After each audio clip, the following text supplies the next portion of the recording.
This tutorial review will show you how to turn off SOS only on iPhone.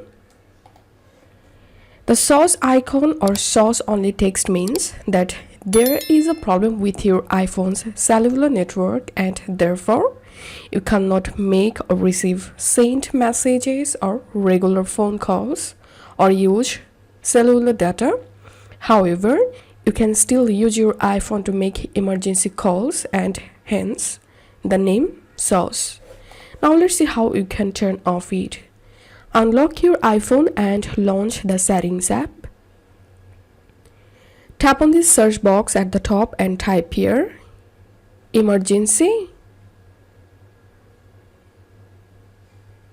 And here you'll find this emergency SOS option, so tap on that.